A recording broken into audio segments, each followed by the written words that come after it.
In barely a year, Washington has flipped the switch on energy policy, shifting from climate-first frameworks to a full-throttle push for what the administration calls energy dominance. Energy has always powered America's industrial and technological ambitions. But today, amid seismic shifts in global markets, the AI revolution, and rising geopolitical competition, energy security is about far more than growth. It's about national power and geopolitical leverage. In the administration's view, the energy dominance agenda is designed for this very moment.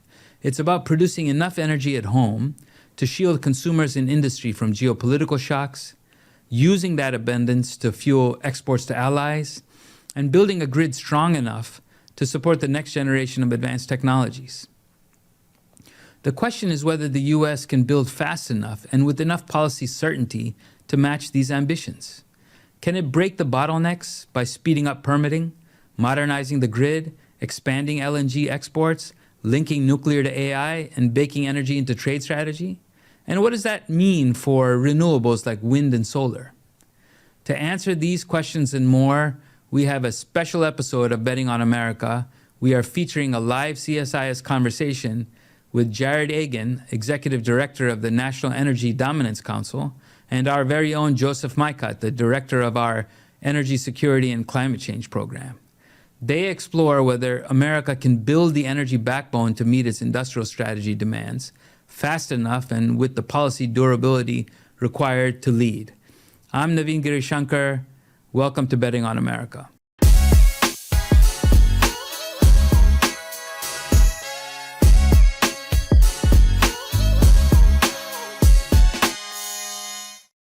It's hard to think of an area in which policy has changed as abruptly in the last 12 months as energy. We've gone from a country that was pursuing climate change as a primary goal of its energy policy to one pursuing energy dominance. And there's hardly a better person to talk about what that shift means in practice and for the future of our country than our guest today. Jarrod Agen is the Executive Director of the National Energy Dominance Council and came up to CSIS today to elucidate this in a conversation. Jarrod, welcome to CSIS. Yeah, thanks for having me. If I may, very briefly, colleagues who've braved the rain today, thank you so much for being here in person. If there's an alarm or a safety event, please just follow the instructions of a CSIS staff member and the well-lit exit signs. Jarrod, I want to dive right into it. Go for it. What is energy dominance? And how is the National Energy Dominance Council pursuing the goals of the administration? Well, great question. You know, it's one of these things where you've seen those hats that say Trump was right about everything, and I put the idea of the National Energy Dominance Council into that category. You know, when the president served in the first term, there was a lot of things that he wanted to get done on the energy space, and so obviously when he came in this second time, he knew exactly what he wanted to do, and you're seeing that and across the board, but obviously you've seen it on the immigration side, but you've definitely seen it on the energy side as well. As probably a lot of people in this room realize, energy spans so much of industry and government, and he wanted a group at the White House that could cut through the bureaucracy and get projects done that would help America at home, help us sell energy overseas, and he saw that you could pull a group together that could work with Interior, could work at EPA, could work at the Department of Energy, State Department, Trade, all of that, and help industry and help our allies kind of streamline this whole process. And we've seen a lot of success with it so far. A lot of what we do is we are working with industry on projects that they've had for years, sometimes decades, when it comes to oil and gas, mining. They've had these projects. These are jobs. This is adding to our economy, and just stuck in permitting. And it doesn't matter who you are on the political spectrum. Everybody comes in to complain to me about permitting, and so a group that we pulled together that I think we've been very effective, because we didn't bring in a bunch of academics. We took people directly from industry in particular areas, oil and gas, coal, mining, nuclear, and so we have a very small team. It's a startup within the White House, and I appreciate you having me here to talk about it, because even when I walked the halls of the White House in the early days, nobody knew what the Energy Dominance Council is, and so now it's fun to be able to kind of show some of the wins we've put on the board, and really, I think one of the best examples I can give of what energy dominance is the ability for us to kind of chart our own course when it comes to the energy space.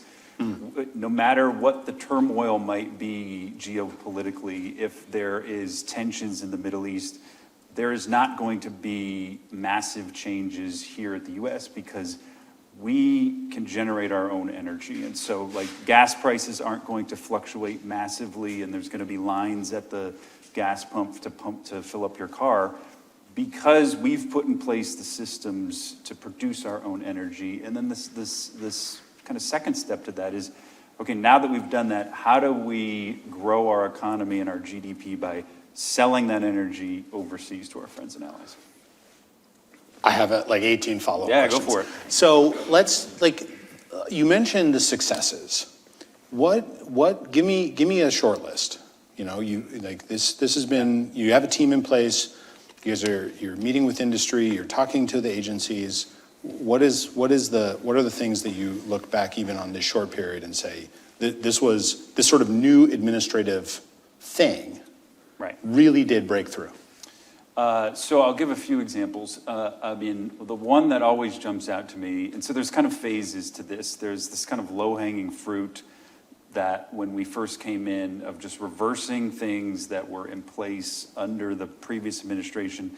Some of these things that were just put in the final waning hours. And I mean, one of them being just the restrictions on selling LNG overseas. I mean, think about the massive trade deals we've developed over the recent months, and Biden put rules on the books to prevent that from happening, and just flipping the switch to turn that off. I mean, it's just so simple, low-hanging fruit.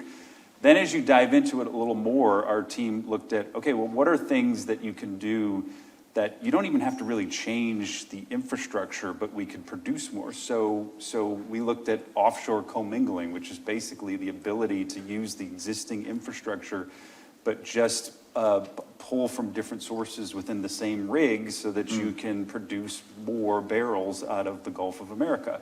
So again, that's like, that's not crawl, that's the walk phase. And now we're heading the run phase of like, all right, well, how do we take permitting that would normally take 2 years and bring it down to 2 weeks? And so at the Department of Interior and at CEQ, I mean, they've done NEPA reform so that the permitting can really streamline and go from a 2-year process to a 2-year process. So that was kind of the way we've looked at it. But now what we're trying to get into is, either through the big beautiful bill or through legislation, like all of this stuff is helpful in the immediate term, because everybody understands the speed of Trump. He wants things done, and he wants things done fast. But I think the thing that I hear all the time, which I'm sure you hear all the time, and others, is it's certainty. The industry and our allied governments, they want certainty. If I invest here, are things going to stay in place? And so what we've tried to do is work with the legislature on, what do we put in place so that it will last for 10, 20 years, so that there is the certainty to invest again in mining, in oil and gas, and so that's been a big part of, we had a lot of successes with the One Big Beautiful Bill, but now, legislature's back, and so now we're gonna hit the ground running again with them. Well, so that is, to me, I think one of the biggest and most important questions facing our country, right? We have executives come here to CSIS frequently, we have academics, we have advocates, and permitting reform is the one thing. 100%. They all mean a different thing by permitting reform, which we can get to in a second, but they all say that is recognized as a priority. And one of the things we know from like decades of political science is you need that kind of consensus to see big policy change that has to go through Congress. Sort of everyone has to agree on the problem statement, and then we can negotiate the solution. Right. So I guess, what is your thinking about making permanent some of the changes that you all have been able to achieve with executive action? Right. Well, I would say, I mean, some of the things that we haven't been able to get yet in the One Big Beautiful Bill, just because of the logistics of the bird rule and all those kind of things, is really fixing permitting reform. And so an area like permit by rule, where, you know, if somebody just has a similar projects that would help build critical infrastructure in the U.S. That we don't have to restart the clock and they have to redo the whole process again. I think that's one of the things that was loud and clear from the president early on is, okay, great, yes, we have this abundance of energy. We're able to drill, baby, drill. But if you can't get it from point A to point B, then we don't have the critical infrastructure needed to really hit this age of abundance. And so we have seen, you know, some successes in what we were able to do in the One Big Beautiful Bill, but being able to build pipelines in this country again and transmission lines, that is kind of a key priority when we look at the permitting reform. It's probably the top priority for us in the from an energy perspective and what we're going to do now that the legislature's back. I mean, we were laughing, and some of the people, not laughing, but we're on a trip. We're going with Secretary Burgum and Secretary Wright. We're heading to Europe next week, and we were looking at the map of Europe and just realizing, okay, you've got countries that have pipelines, and they've had centuries of disputes, but yet we don't have a pipeline that can get from Pennsylvania to Massachusetts. You know what I mean? It's like, how do we overcome that? Right. And so that's the kind of stuff that we're trying to get done. But I do think, working with the legislature on permitting reforms to build that critical infrastructure is key. And in that context, you mentioned transmission reform. You know, that is, you know, how much is this sort of age of abundance, in your view, an electric one? When we look at sort of the big flashing red lights for risks to energy system, we're doing okay on the oil and gas side. There's always risks there. It's a global market. Refinery and downstream capacity is always a bit of a question. But it does feel like the big linear infrastructure, gas pipelines and transmission, are the biggest blocking agents to realizing an age of abundance. Is that roughly your diagnosis? I do think, I mean, we have successes in certain parts of the country on the pipeline and transmission. I think the key is, we're really, we've picked out the areas where we want this infrastructure, and now it's just getting it through the finish line. I mean, we've already done a trip to Alaska, and where we viewed the current pipeline that exists there. It's one of the top priorities of the president. To build a second pipeline for natural gas through Alaska. I mean, the first one that we viewed was built in the 70s and, in a 1.5-year period, and yet now we're on several years of talking about building this pipeline. But the great thing is you've got the support all the way up to the president on top, and all of this stuff is combined because, we've talked about, we talk about building this pipeline, but all this is tied into the trade deals that Secretary Besson and Secretary Lutnick and Jameson are all negotiating with the president. And so, we're constantly working with the allies in Asia to talk about, hey, how this pipeline in Alaska would be transformational to you. But I do think one of the things you're hitting on that I do think is one of the key areas that my team is focused on is the grid in general and beyond just the pipelines. But we kind of have a 3-phase approach as we're looking at the grid because, again, all of this is connected. The grid ties in very closely with a lot of the AI investment and, winning the AI race.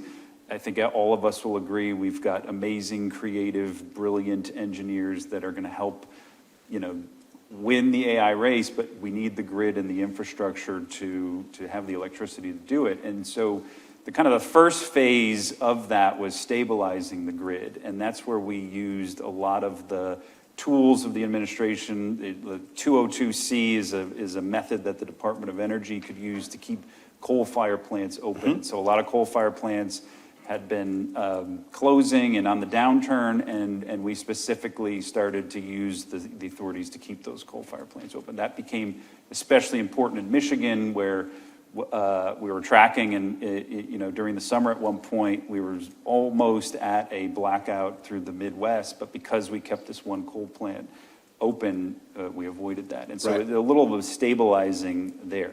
The second part of that is to optimize the grid, and that is just looking at the efficiency of the grid. What are some of the infrastructure changes you can use? Some of the infrastructure in there is old. How do you put in new equipment, new lines that are just more efficient than the decades before? And here are you thinking sort of like reconductoring projects Exactly. and upgrading substations Exactly.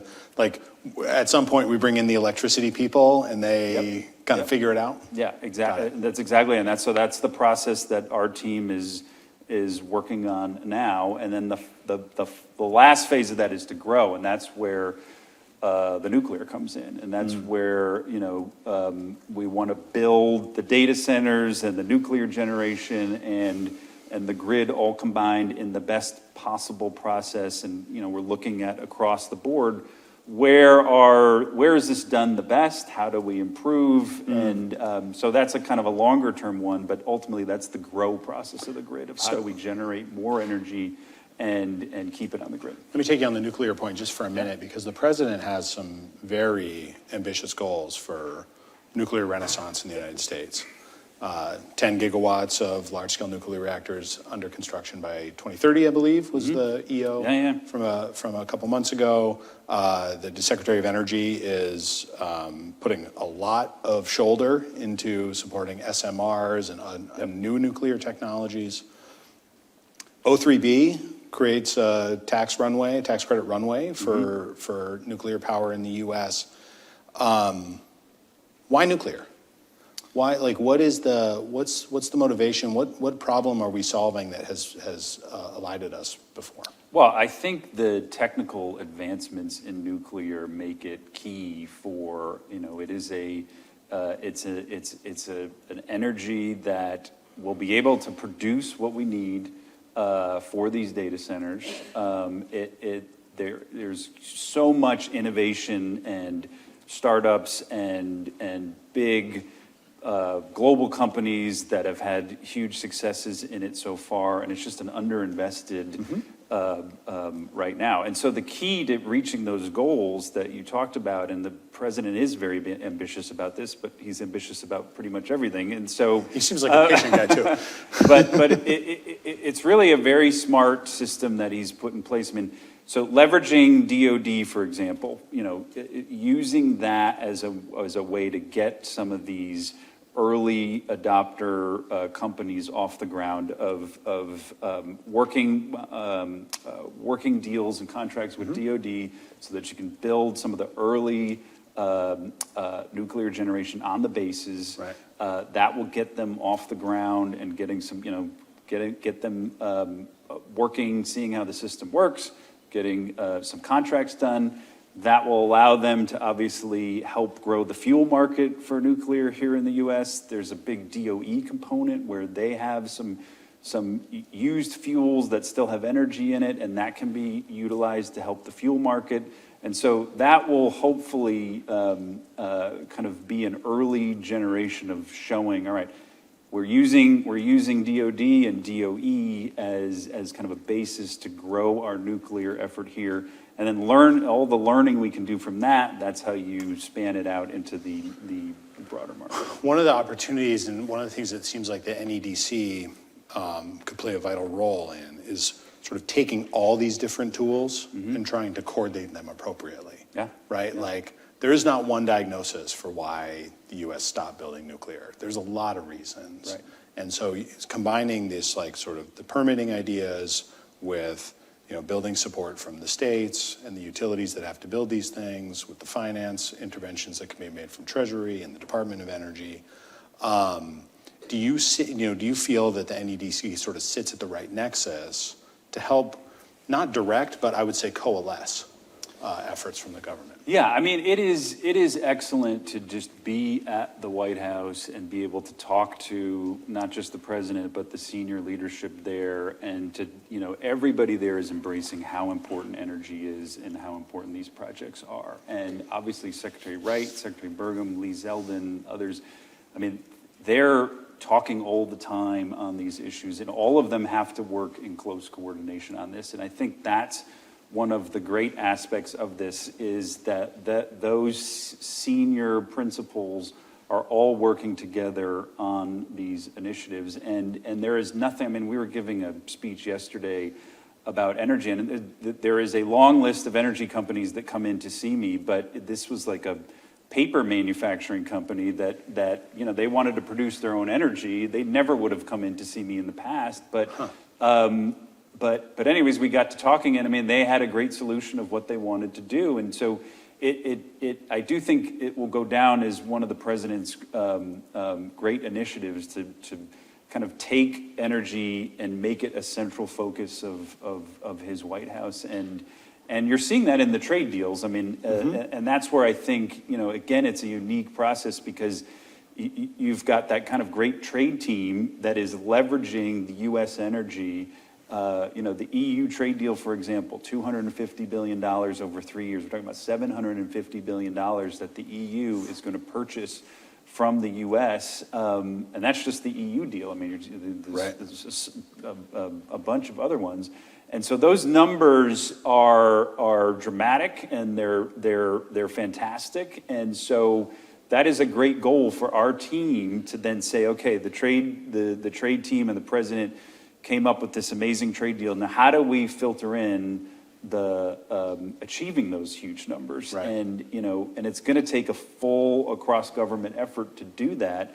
And we sit at the nexus of that. And so we're working with, obviously, the trade team, Commerce and Treasury and the USTR on some of the logistics of it. But we're kind of the entry point for a lot of the industry and a lot of kind of our foreign partners that are saying, okay, hey, we do want to switch over to U.S. LNG. Do you have the capacity to do it? And we're meeting with LNG companies multiple times a day who are saying to us, yes, we have the capacity, or if FERC does this, we'll have the capacity to do that. Right. We're close on this infrastructure, but we need this permitting out of whatever department. And so the beauty of what we do is we kind of do sit at the hub of all of that, and we're able to be a connector for people. Let's touch on the international piece and the relationship of energy exports to the broader economic goals of the administration, right? Like GDP as an identity has exports with a positive sign in the front and at the end, right? And so if we want to boost the economy, then boosting exports is like a very clear priority.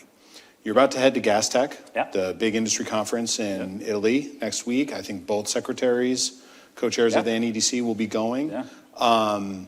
How much is the expansion of the energy exports an LNG play, or is it an all of the above play? Well, very focused on LNG just because it's the fastest growing, it's the one that people want. Europe has been increasingly moving off of Russian gas, and we want to fill that void, and we are filling that void. And, Italy, for example, we're going there. I think Italy, if they haven't already, they're pretty close to being off of Russian gas and being supplied, primarily by the U.S. And so anyways, those are some of the key things that we're going to want. And now, it's all, again, tied together of, we have been building the infrastructure here. It's the fastest growing of people buying LNG. We need to do more.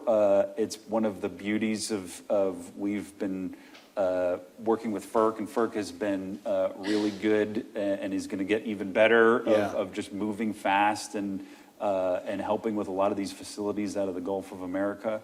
Obviously, we have the Alaska project, but I do think this is one of the prime areas that we're hearing from our allies, particularly in Europe and Asia, of, okay, we want the potential LNG. How do we do it? How do we build hubs in Europe to get it through?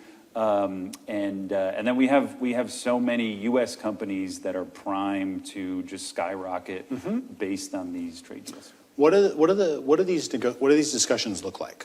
I mean, what other countries want from the U.S.? to the extent we have to make a sales pitch, what's our sales pitch? Yeah, well, it's great. Well, that's why we're going next week is the sales pitch. And so this is a great question. Well, one is, obviously, we just touched on the LNG. The second part, though, is, we're going to invest heavily on nuclear here in the U.S. And I think you've seen that, obviously, France has a huge investment in nuclear, but a lot of other European countries and countries around the world want to invest in nuclear, too.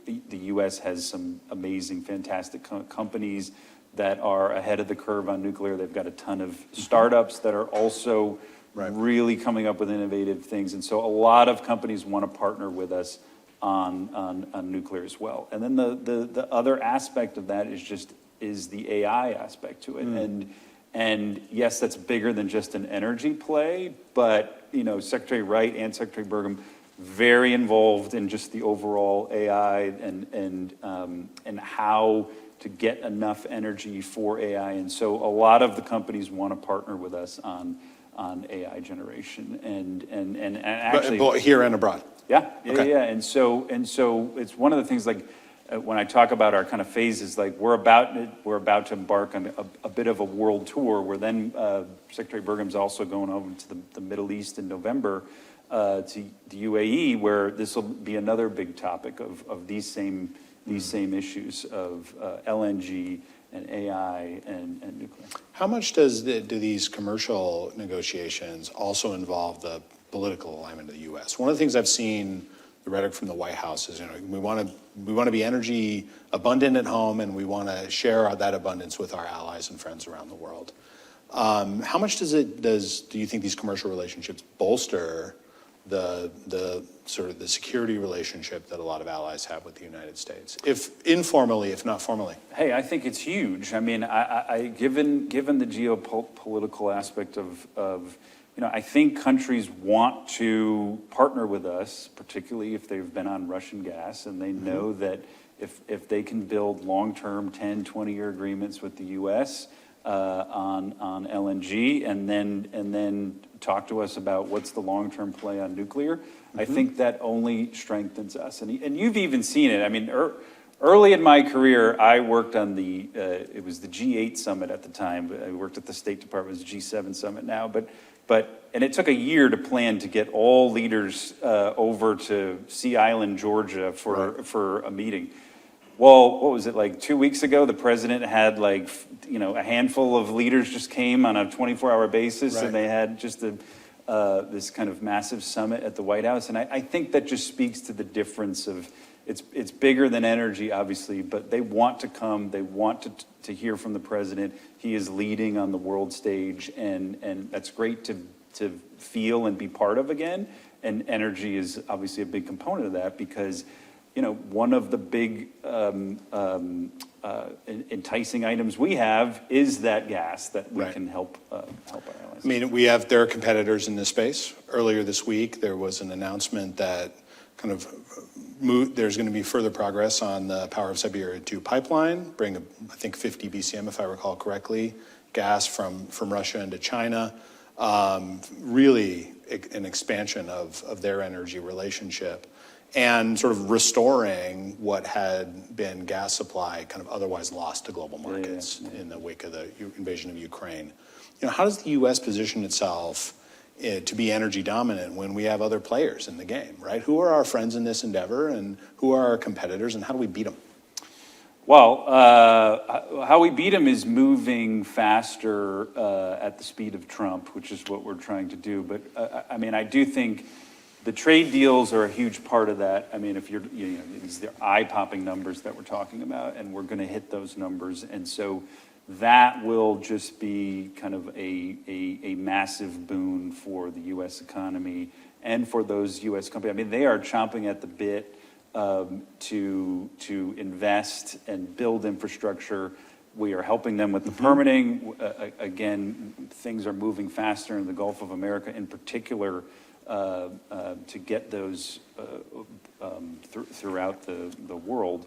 But I'll go back to that point that I kind of made earlier of I think it's working for us, and the reason is, I mean, I do think if you were to look at the situation that we went through of with Iran of bombing and this kind of narrative that they might mine the strait and what would happen.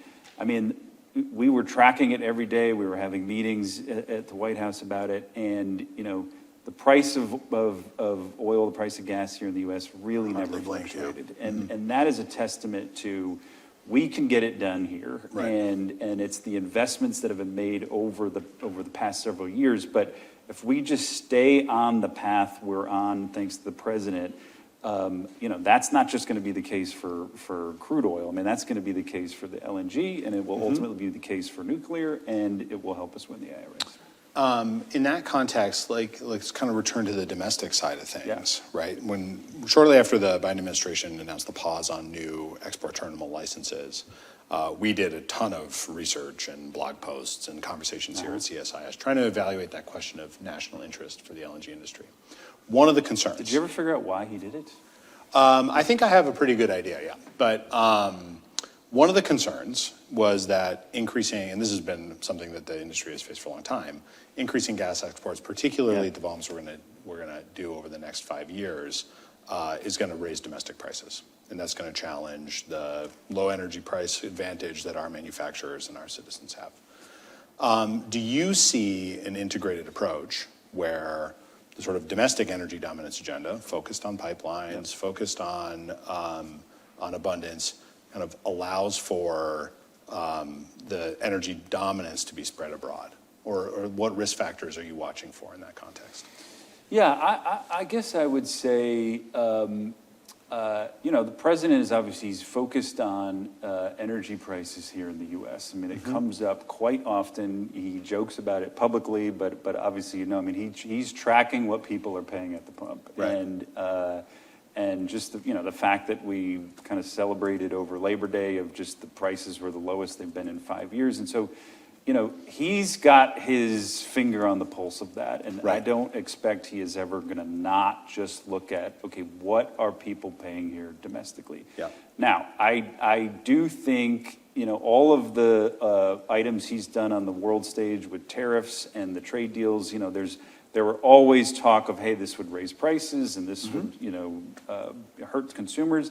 And we haven't seen that. And in fact, it's been working and it's led to some of these great deals. And so, but I do think, he is always looking specifically at, what is the blue collar worker doing? How are they, how is it affecting their electricity prices as we go into the winter? What is it going to mean in heating homes?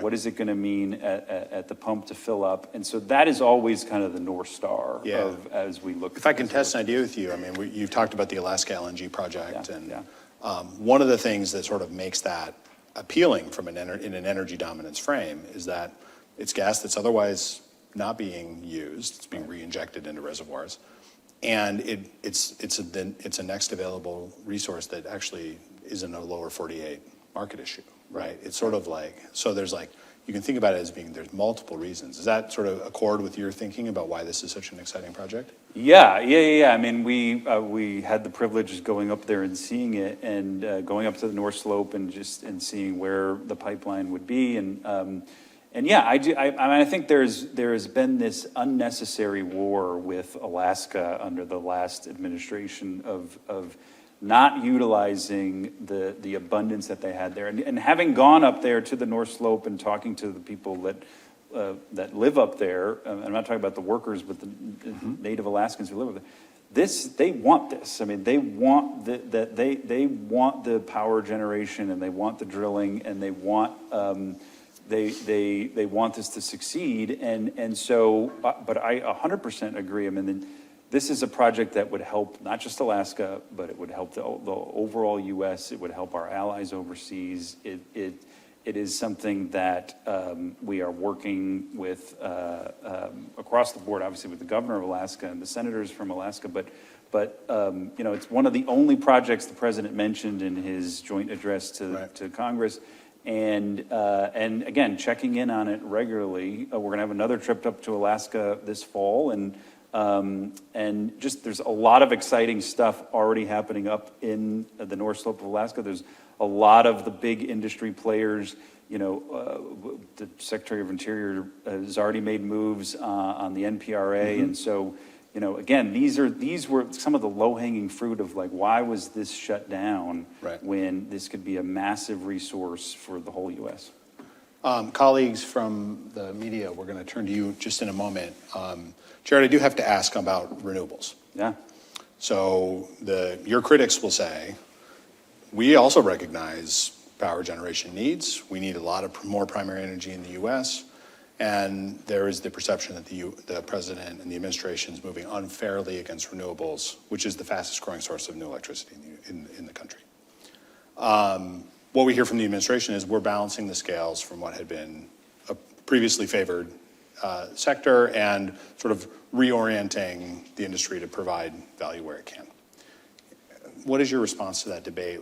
What should people understand about the approach of the Trump administration? Yeah, I think it was given unfair preferential treatment in the past, particularly the last administration. What the president and I think the team at the White House is the most against is obviously just the American taxpayer covering the cost of the intermittent energy that is not producing what it is promised to produce, and there is not the return of investment. And so it's the tax credits, it's the tax subsidies that have really kept these afloat for a long time, and basically the president's saying enough is enough. I mean, if you cannot survive without the tax subsidies at this point, then you're not going to survive. And so his point is we need baseload energy. The demand for energy is just going to increase. The renewables, the intermittent sources are not the answer. The answer long-term is obviously nuclear, and the way to get there is going to be oil and gas and LNG in this period right now. Interesting. Let me ask one final question. The president has, I think, a very different vision for energy than one is commonly understood, and certainly than we saw from the last administration. Let's assume unbridled success. 20 years from now, how is the U.S. stronger, wealthier, and what does our energy system look like because of the success of this period? Yeah, I would say an improved grid. I mean, I think I think we're on a great path when it comes to the production, and obviously we touched on it, but the critical infrastructure, the pipelines to get it through. Yeah. I think we're on a good path. But it's setting up that grid for success, and that is using all of these components we talked about of the LNG pipelines, but putting the right infrastructure for the grid, right, and then setting it up right so that what is need to generate artificial intelligence is there, but it's also not at the expense of the ratepayer. If I may, one of the things we've seen from the administration is like sort of a reorientation of a lot of the tools of government, right? So like the Loan Programs Office is a great example. Yeah. Right? Yeah. Like I think a lot of people came into the administration, I speak not for you, saw the LPO, thought it was this climate thing, realized, this can be like an energy innovation thing, and rather than ablate it, have reoriented it. Right. You could see the same thing happening in the Grid Deployment Office, which was created by the IIJA, to say, this program was used to foster reliability projects and renewables projects. We want to do it to do load growth, big AI data centers, long distance transmission. Should we look for kind of continued efforts from the administration to move those programs? Yeah, in a new direction? I think that's absolutely right. We were talking to the Department of Energy a lot about the LPO Loan Program Office and reimagining that for a lot of what we just talked about for nuclear projects, the strengthening the grid. And so, yes, it's really reevaluating how that arm is working of the government. The other thing that I didn't touch upon, which I definitely need to, is the whole critical minerals aspect of this.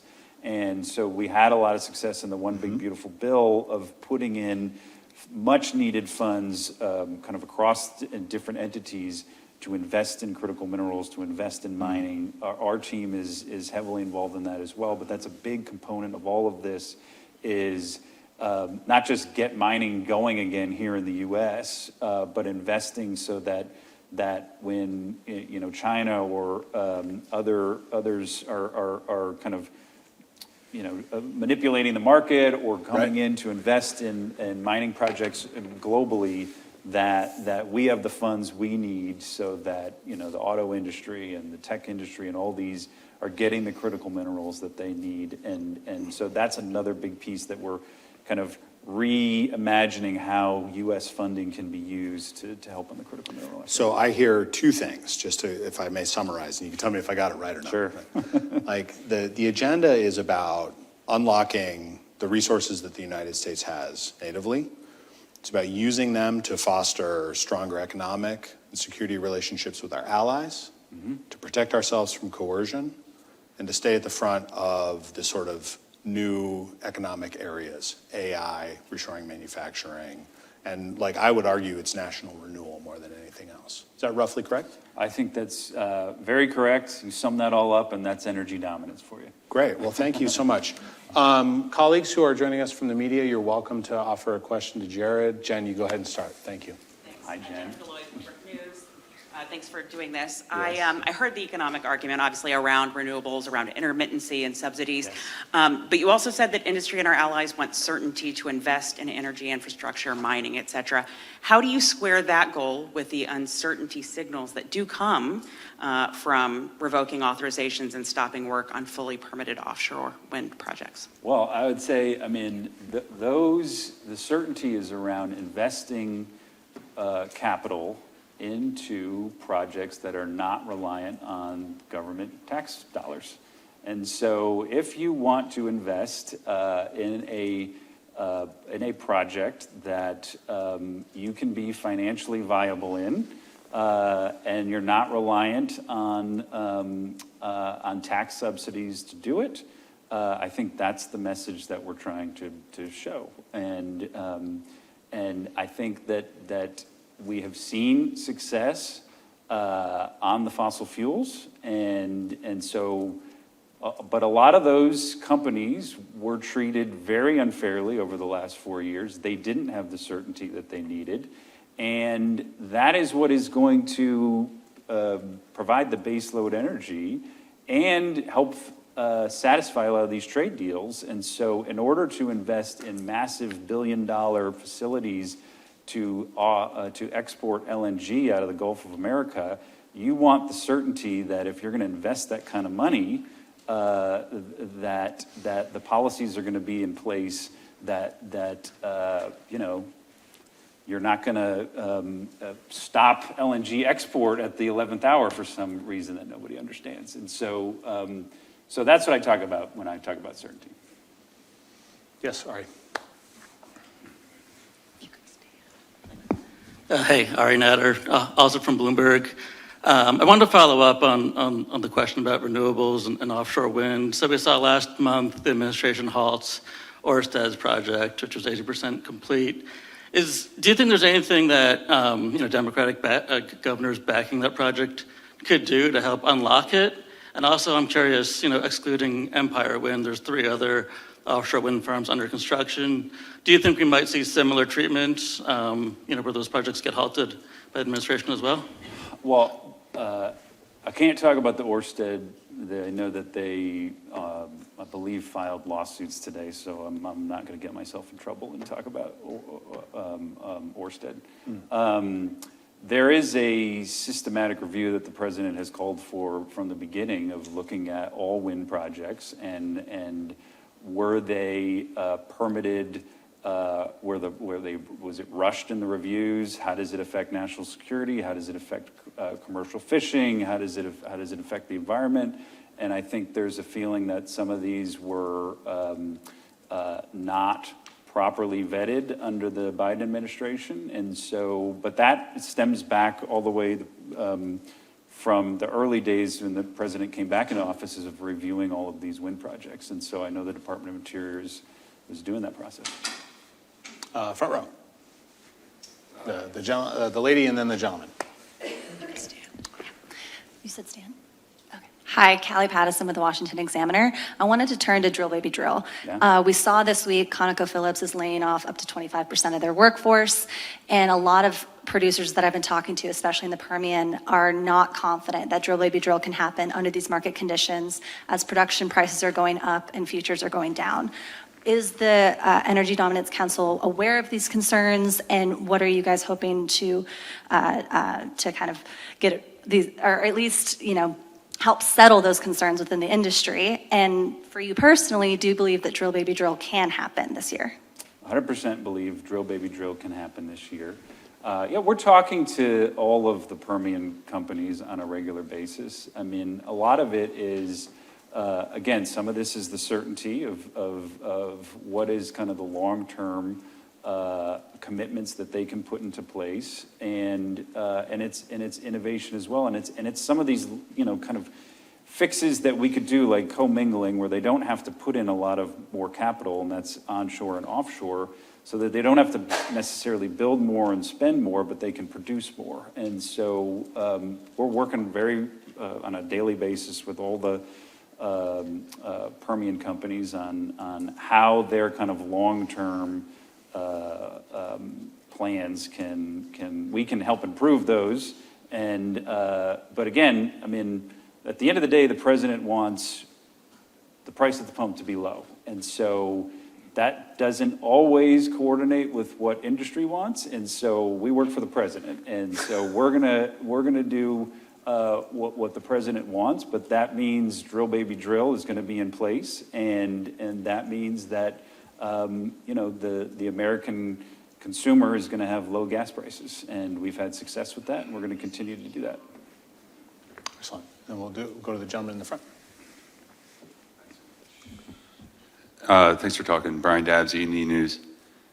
So as you've discussed a bit today, nuclear is a major priority for the administration. It's also a technology that's heavily reliant on tax breaks. We saw Secretary Wright lobby hard in Congress to preserve those tax breaks during the big, beautiful bill. And according to Secretary Wright, it's also relying on other federal tools like the LPO. So why, you've been talking about certainty and technologies, certainty for technologies that are not relying on tax breaks, but so why is nuclear an exception? And then separately, forgive the hard pivot, you talked about a trip this fall to Alaska. Is that also focused on the Alaska LNG pipeline? And can you just talk more about that trip? Yeah, of course. That's the easy one, so I'll take that one first. Yes, it'll be focused on the pipeline, critical minerals. There's also some road infrastructure that we want to get done up in Alaska. So those are kind of the three big components that we're going to look at when we go up to Alaska. Nuclear is new in that we need to invest in it to get ahead, and it's the long-term play that the president wants to put in place. It hasn't had the proper kind of investment. It hasn't had the focus that some of the other intermittent have had, and frankly, nuclear will be able to produce the kind of energy that is needed on a reliable basis that is going to be needed for the grid, and we also think that it's more American. I mean, a lot of the materials that are used for wind and solar are from not from American sources, and nuclear can be, and so that's why we're focused on nuclear. Is there an aspect there of kind of future economic potential? We talked a little bit about deploying American nuclear technology abroad, but again, in sort of a exports-driven administration, nuclear reactors and nuclear technology are big deals. Some of the companies that are at the forefront of building nuclear reactors are American companies. I met today with the company that is not American but wants to build here in America on nuclear, because they know that they'll have the proper kind of workforce and backing of the government to do that. And so, I mean, this is a win-win for the president and a win for America. Well, we look forward to seeing the sort of, in the next future phases, U.S. efforts on nuclear, I think is something that a lot of people would welcome, not just here, but around the world. Ben, do you have one last one? Yeah. All right. I got two questions, if I can. One will go with Alaska. We've seen the administration basically take equity stakes in, tech companies where they want to promote, artificial intelligence. And I'm tying this with the Alaska LNG project, which the administration is very focused on. Would there ever be any consideration of having the government directly invest in Alaska LNG, given that it's been, many years without any company deciding they want to invest in it?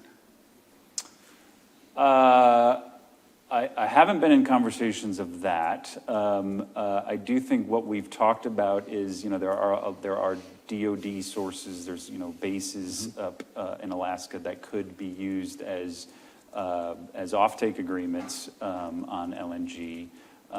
But no, I haven't heard discussions right now about, the U.S. investing as a partner necessarily. And then final question, oops. The Dallas Fed surveys that come out regularly, where they take the kind of the temperature of the oil patch in their kind of purview. We see a lot of complaints, basically, that the administration may be, when it says drill, baby, drill, it's counting on OPEC to keep prices down. Drill, baby, drill where, I think is one of the comments that came through.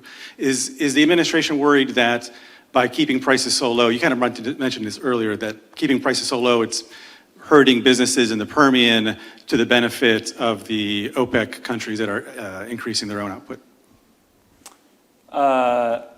I think we're tracking it closely. I would say, we're not going to get off a drill, baby, drill. That's going to be the mantra. Again, like I mentioned, the president wants low gas prices at the pump.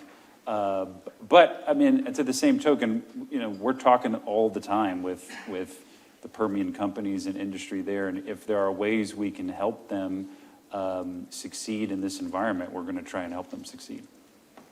Great. I do have to end on time. Sorry, apologies to those who didn't get a chance to ask a question. Jarrod, thank you so much for joining us today. I think it's important that you can come out and kind of help us understand out here in the community what it is you're up to. I hope this gives folks in the room a better picture of the goals of the council and its methods. And, we stand ready to help you guys achieve your goals. So thank you so much for joining us. Thanks for having me.